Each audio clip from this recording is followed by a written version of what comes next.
Mesdames et messieurs, bonjour et bienvenue à cette première émission 2020 des séances du Conseil. Alors, on accueille M. le maire pour cette première séance. Très belle séance cette semaine? Oui, on a parti l'année en beauté, là, plusieurs points d'intérêt. Alors, fort intéressant, plusieurs points. On va discuter des plus importants. Il y a quand même beaucoup de choses, comme à chaque année, là, qui sont, comme on dit, à l'interne, de la poutine interne. Oui, on commence à prendre de l'expérience. Oui. Ce qui est intéressant pour l'ensemble. Oui, on débute avec notre comité consultatif d'urbanisme. Oui, notre fameux CCU. On avait un membre du comité là, que ça faisait, si je ne me trompe pas, 3 mandats qu'il faisait. Okay. Et normalement, c'est 2, mais des fois, on fait des exceptions.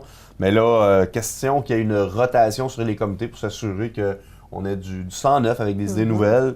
Bon, on a décidé d'aller chercher quelqu'un d'autre. Et on a eu des candidats. C'est Geneviève Hardy qui va prendre le poste. Alors, bienvenue, Mme Hardy. Au niveau des programmes de revitalisation des bâtiments.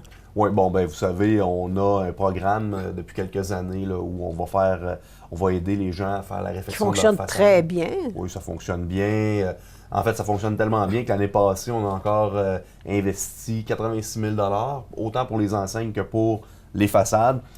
Juste pour vous mentionner que c'est dans la zone du PIA, donc la section plus centre-ville, tu peux élargir. En fait c'est là que la subvention est la meilleure au niveau du pourcentage, mais ça ne veut pas dire qu'on refuse les autres projets. Là. Okay. C'est juste que le pourcentage est moins élevé.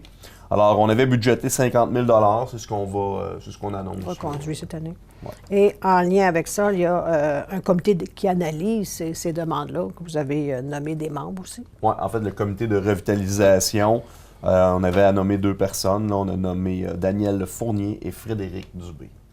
Bienvenue, alors. Du nouveau monde qu'on va croiser en soirée à l'Hôtel de Ville. Oh oui. En cette période de déneigement, on a besoin de transport en vrac, alors de camionneurs supplémentaires avec notre corps en vue peut-être. Ouais. Et vous avez signé une avenant là-dessus. Ben, en fait, c'est un avenant sur une entente de 5 ans avec le transport en vrac. Le transport en vrac, c'est un sous-poste où on a un téléphone, puis que bon, il y a une liste là, de membres qui, par rotation, vont être disponibles pour venir transporter de la neige. On a une liste aussi à la ville qui sont des gens qui ne sont pas nécessairement membres du sous-poste, mais qu'on va utiliser à l'occasion, surtout dans les cas où on a beaucoup de neige. Et dans le fond, l'entente est simple, c'est qu'on assure que 50% des camions vont être pris par le sous-poste. Okay. L'autre 50% pourra être pris à partir de notre liste, puis qu'on va commencer avec le premier camion sera le sous-poste. Donc, c'est toujours pour ne pas défavoriser le sous-poste, mais aussi s'assurer qu'on va être capable de transporter la neige. Alors, il faut faire une bonne gestion de tout ça, en plus. Oh oui. On parle du centre entrepreneurial à Amos encore. Oui, bien, c'est un dossier qu'on parle... il faut le projeter à long terme. Mais qu'on en parle un petit peu. C'est un méga projet, le centre entrepreneurial, avec le parc industriel. C'est un projet qui touche plusieurs sphères d'activité. Et là, on est en train de travailler à développer les outils pour, d'abord, ça prend des documents et ça ne se fait pas tout seul. Alors, il y a des spécialistes qui travaillent sur des portions de documents. La portion centre entrepreneurial, le bâtiment comme tel, DEC Canada a un intérêt. Alors, on veut déposer une demande. C'est sûr que, bon, quand on aura une meilleure idée des coûts, quand on aura une meilleure idée de nos partenaires, c'est sûr que ça va être plus intéressant de présenter à la population. Mais pour l'instant, juste comprendre qu'on veut développer un parc industriel, ça va se faire. On veut développer un centre entrepreneurial. Et dans le centre entrepreneurial, tout est ouvert. Qu'est-ce qu'on peut insérer là-dedans? Il y a des discussions avec l'UQAT, il y a des discussions avec nos unités d'enseignement, autant la commission scolaire que le cégep. Il y a aussi des discussions avec nos organismes de développement économique qui sont intimement liés à un centre entrepreneurial. Alors, tout ça va prendre forme dans les prochaines années. Parfait. Au niveau du secteur du complexe sportif qui est très dynamique, de plus en plus, on ajoute des activités ou des équipements. Alors, on continue dans ce sens-là? Oui, bien, vous savez, on a fait le complexe sportif, on a déplacé la maison du baseball, on a déplacé la maison des jeunes, on va enlever le garage municipal qui est vraiment là, dû pour être refait, là, mais on ne le refera pas là. Alors, on vous avait annoncé qu'il allait y avoir un skatepark qui allait être construit avant le 1er juin 2020. C'est encore vrai. Mais pour faire l'aménagement, on parle là, de les espaces verts, le stationnement, le décaqué, puis peut-être d'autres choses, ben, on avait une opportunité de déposer dans un programme d'aide pour les infrastructures sportives. Alors, s'il y a possibilité d'aller chercher de l'argent, ben, on le laissait. Hein? Alors, on va déposer le projet, mais plus dans son ensemble au niveau du gouvernement du Québec. Parfait. Le Conseil s'est penché également concernant le parc Rotary, le mur de soutènement. Là, que... Oui, je suis extrêmement préoccupé par le mur de soutènement qui, année après année, commence à s'affaisser. C'est pas dangereux pour les usagers présentement, mais avant que ça le devienne, ben, on veut faire une intervention. On ne veut pas faire une intervention en urgence, on veut faire une intervention qui va permettre de régler le problème pour le long terme. Vous savez, bon, à l'époque, quand on nous a permis d'installer une espèce de grillage pour retenir le mur d'enrochement, ben, c'était quoi qui était possible. Maintenant, avec l'environnement, jouer dans le littoral, dans les rivières, c'est rendu de moins en moins. C'est rendu très strict au niveau des normes environnementales. On ne peut pas faire ce qu'on veut quand on veut. Non, puis l'idée, c'est vraiment de le faire, de bien le faire, puis de le faire conformément avec les normes, puis tout ça, mais ça reste qu'on est loin d'être spécialiste là-dedans. On a eu plusieurs avis de firmes d'ingénierie.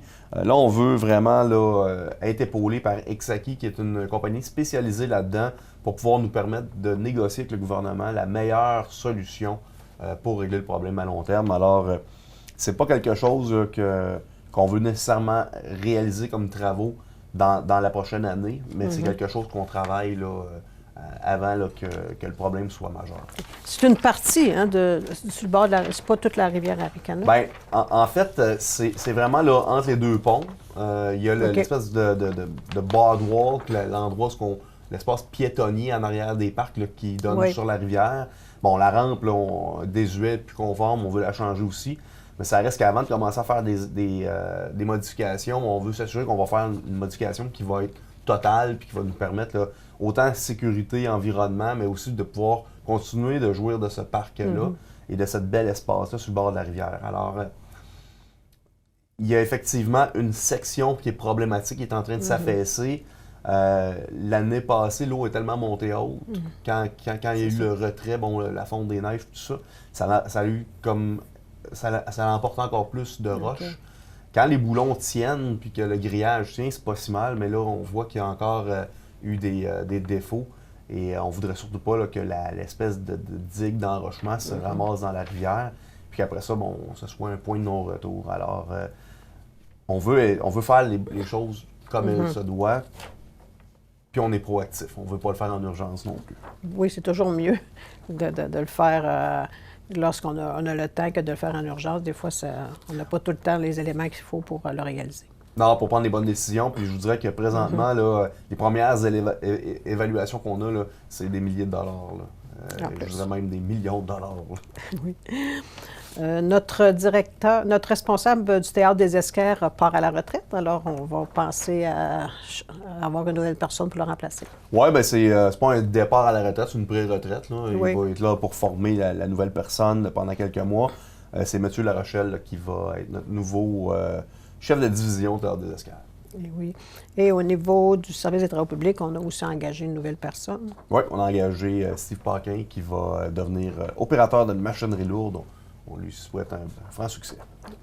Le Conseil a traité 2 points qui concernaient des contrats ou des ententes avec le Canadien national. Bien, ça, c'est un autre dossier là, qu'on veut régler et qu'on ne veut pas attendre justement d'être dans des problèmes. Ce qui arrive, c'est qu'on a une ligne électrique qui appartient à la ville d'Amos qui est sur le terrain de Forex. Et Forex ont quand même beaucoup de bois dans la cour. Et comme les manœuvres qui se font pour prendre le bois puis le déplacer, c'est proche de notre ligne électrique, mais on ne voudrait pas que notre ligne soit accrochée parce que c'est arrivé dans le passé. On ne veut pas que notre ligne soit accrochée et que nos usagers n'aient pas d'électricité pendant la réparation. Alors, on avait mandaté notre équipe d'électricité à nous faire une espèce de nous dire qu'est-ce qui pouvait être fait, combien ça pouvait coûter pour régler le problème à long terme. Et une des solutions, c'est de ramener notre ligne électrique dans l'emprise du CN. C'est pour ça qu'il faut négocier avec le CN. Puis il y a aussi, à un certain endroit, il faut passer notre ligne électrique par-dessus la voie ferrée. Alors, il y a des discussions qui se font avec le CN. C'est un dossier qui est important pour nous. On a un réseau électrique. On veut s'assurer que nos usagers puissent avoir accès à l'électricité. Et comme c'est une ligne qui est à risque, ben, c'est quelque chose qu'on veut régler là, à moyen terme. Très bien. On connaît votre préoccupation pour l'achat local et la loi 37. Oui, bien, la loi inquiéterait? 37, on en parle depuis quelques mois. C'est une nouvelle loi du gouvernement qui veut faire des centres intégrés d'appel d'offres, donc probablement centralisés à Québec. Autant pour l'institutionnel, on parle des écoles, mais aussi du service de santé. On sait que ça se fait de plus en plus au niveau du gouvernement de faire des appels d'offres mammouths, là, que j'appelle, où ils vont acheter là, en grosse quantité, puis après ça, ils vont déployer dans le Québec. De le cadrer dans une loi, nous, ça nous inquiète. On pense que d'abord, ça serait pas bon pour notre économie, pour nos vendeurs, tout notre commerce local et régional, mais aussi c'est une question de vitesse d'interaction, là, le transport des marchandises puis tout ça. On pense que c'est pas bon pour les régions. La table des préfets s'est prononcée, la ville de Rouen et Val-d'Or aussi. Il y a plusieurs municipalités qui se sont prononcées. Nous, on va dans la même veine. Là, on décrit un peu cette nouvelle loi-là qui va venir là, brimer là, notre commerce puis le pouvoir d'achat qu'on pourrait avoir là, local. Très bien. On sait que tout projet majeur demande des mois et des années de préparation et l'entreprise Gazoduc aussi est en préparation si le projet se réalise. Alors, elle vous a fait une demande. Oui, bien Gazoduc, bon, eux, au-delà d'aller vers le BAP puis de préparer leur dossier, d'avoir les autorisations ministérielles pour faire le projet, entre-temps, ils doivent aussi planifier, bon, comment est-ce qu'ils pourraient articuler la conception du gazoduc là, sur notre territoire. Et une des demandes qu'ils ont faites à la Ville, sans qu'on se positionne sur le dossier, c'est est-ce que vous avez la capacité en terrain pour pouvoir entreposer de l'équipement? Eux ont un besoin de 14 hectares sur 2 ans, donc c'est temporaire. On parle de 2021 à 2023. Nous, ça donne bien parce qu'on a 2 parcs industriels qu'on veut créer dans l'avenir. Et ça pourrait drôlement nous aider et diminuer la charge fiscale des contribuables pour pouvoir développer ces terrains-là parce qu'ils vont avoir besoin de faire des pads de gravier puis des accès. Alors, ça pourrait nous aider là, pour diminuer les frais là, de construction de notre parc industriel. Donc, on a signé une entente avec eux. Quel endroit on va choisir, là, mais chose qui est certain, c'est qu'on est en mesure de fournir ces terrains-là à Gazoduc. Parfait. Vous avez ajouté quelques points à l'ordre du jour, dont votre congrès au FCM, Fédération canadienne des municipalités. Oui, ben c'est ça, la Fédération canadienne des municipalités. La Ville d'Amos est membre depuis quelques années, je dirais peut-être 2 ans et demi. Et l'année passée, on a été au congrès qui était à Québec. On s'entend que c'est le Canada, alors les congrès, bon, ils ne viennent pas souvent dans nos provinces. On y était pour la première fois avec une délégation, moi, un conseiller municipal qui était Martin Roy et notre directeur général Guy Nollet. Cette année, c'est à Toronto, c'est encore proche aussi. Il y a beaucoup d'enjeux au niveau de la Fédération. On a un nouveau gouvernement. On sait que, bon, M. Trudeau, avec son gouvernement libéral, a été réélu de façon minoritaire, mais c'est toujours un moment privilégié là, pour aller voir un peu ce qui se fait au niveau de la FCM, les programmes que la FCM fait. Ils ont beaucoup de programmes au niveau environnement. Entre autres, là, j'aime bien amener le dossier de mur de soutènement du parc Rotary. Et c'est un bon moyen là, d'aller faire du maillage aussi, puis de voir un peu ce qui se fait dans le reste du Canada. Je vais y aller, mais je vais y aller seul cette année. Là, étant donné que c'est à Toronto, c'est du 4 au 7 juin. Alors ne faites pas le saut, ça sera sur mon compte de dépenses. Au niveau des appels de projet de la MRC pour un fonds à la MRC? Bien, il y a quelques semaines, la MRC lançait ses appels de projet pour les différents fonds. Le premier fonds qui tombe à échéance, qu'il faut déposer, et si je ne me trompe pas, c'est cette semaine, la date limite, c'est les fonds structurants. Et ça, les fonds structurants, bon, il y a plusieurs organismes qui peuvent déposer. On a fait une résolution type là, pour que notre directeur général puisse signer une lettre d'autorisation à déposer. Il y a déjà 3 projets formels qui nous ont été déposés, là, qui sont vraiment Les lettres intéressants. d'appui, c'est ça? C'est des lettres d'appui, tout simplement, parce que une des conditions, c'est qu'il faut que la municipalité Soit en accord avec le projet. soit en accord, supporte le projet. Si la municipalité ne serait pas d'accord, ça serait un peu mal vu que la MRC donne des sous. C'est l'argent des municipalités, dans le fond. Alors, puis de toute façon, il y a toujours une récurrence par après quand on fait un projet pour l'entretien, les réparations.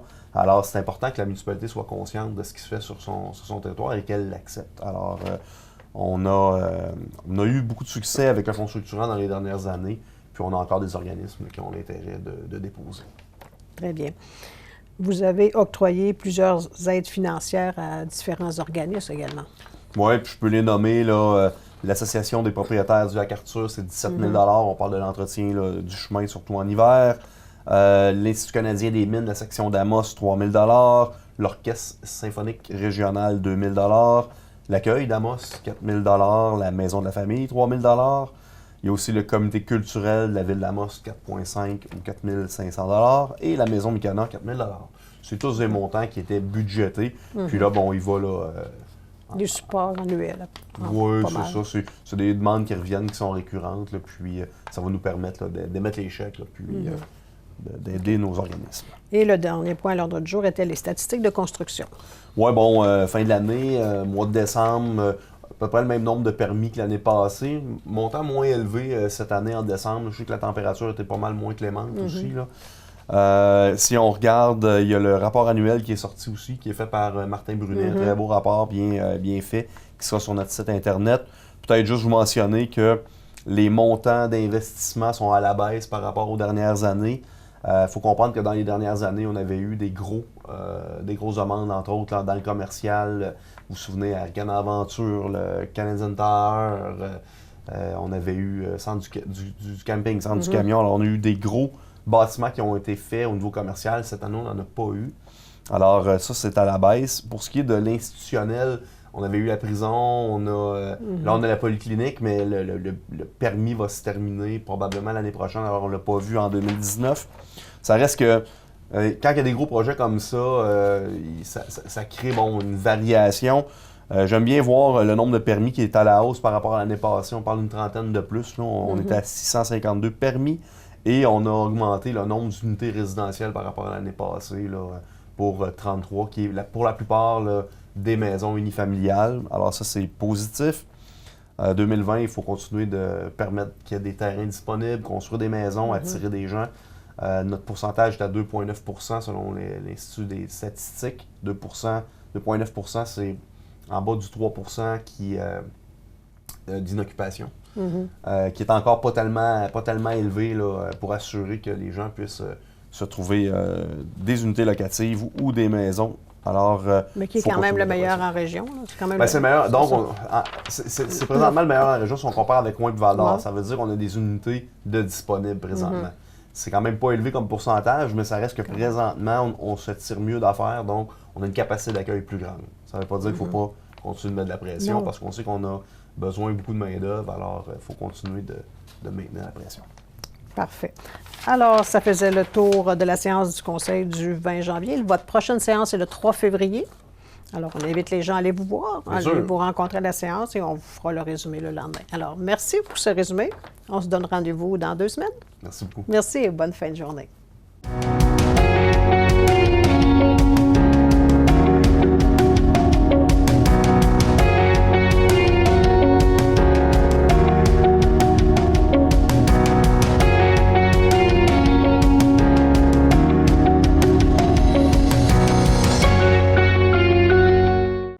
Pour des images aériennes de tout genre, pour la vente de votre maison, de votre entreprise, de la promotion touristique ou événementielle ou pour tout autre besoin, pensez à Imagerie aérienne SV, fier partenaire de TVC7 Abitibi.